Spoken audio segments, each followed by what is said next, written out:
Dans la révélation des lois qui gouvernaient réellement sa propre vie, le maître a énormément insisté sur le fait que les paroles qu'il disait et les œuvres qu'il faisait n'étaient pas de lui-même, mais que c'était le Père qui parlait et faisait les œuvres.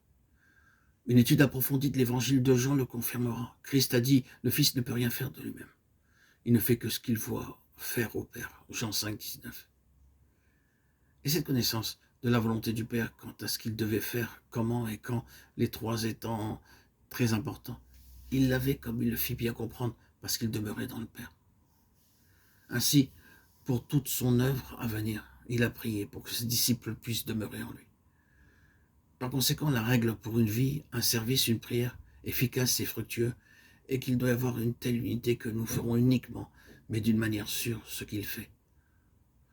Nous devons connaître dans notre esprit ce que Christ fait, comme il le fait et comment il le fait, les moyens qu'il utilisera et son œuvre pour le faire. De plus, nos prières doivent être les prières même du Seigneur inspirées en nous et exprimées à travers nous par le Saint-Esprit. De toute évidence, c'était ainsi que vivait l'Église des temps apostoliques. Pour cela, il faut un criblage considérable de tout ce que nous proposons de faire au nom de Jésus. Et cela exige que rien ne soit fait jusqu'à ce que la pensée du Seigneur se soit fait connaître. Mais ceci nous assurera une efficacité à 100% et des résultats qui ne périront jamais. Pour les intentions pratiques de Dieu dans cet âge, Christ est représenté par l'Église, le corps fermement attaché à la tête. Et il incombe à chaque membre de prendre conscience de plus en plus pleinement de la signification de cette incorporation et unité d'identité. Il nous est dit explicitement dans la parole de Dieu que nous devons revêtir l'homme nouveau et que cet homme nouveau est Christ. Ceci n'est qu'une autre forme d'expression de la vérité de en Christ, mais elle porte en soi toute une révélation de dispositions pratiques. Christ est notre rédemption.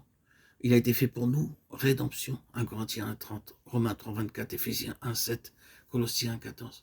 Christ est notre justice, 1 Corinthiens 1,30, Éphésiens 4,24, Philippiens 3,9.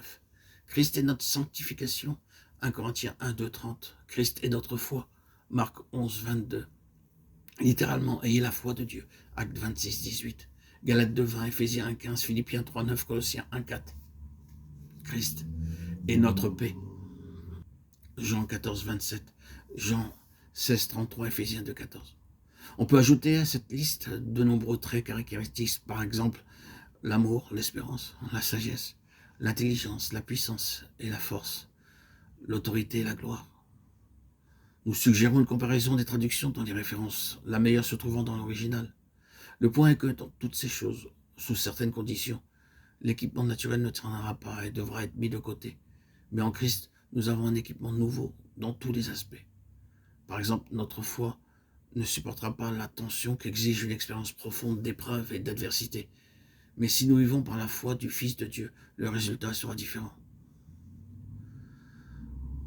Toutes les épreuves démontreront si nous vivons par sa foi qui doit devenir la nôtre, ou s'il y a une faiblesse dans notre union avec lui. La même remarque est vraie en tout point. Quelle bénédiction de réaliser qu'en Christ, nous avons été entièrement dotés de vertus et de grâces nouvelles. Ainsi, nous nous dépouillons du vieil homme et revêtons l'homme nouveau, créé selon Dieu, dans une justice et une sainteté que produit la vérité. Éphésiens 4, 21, 24.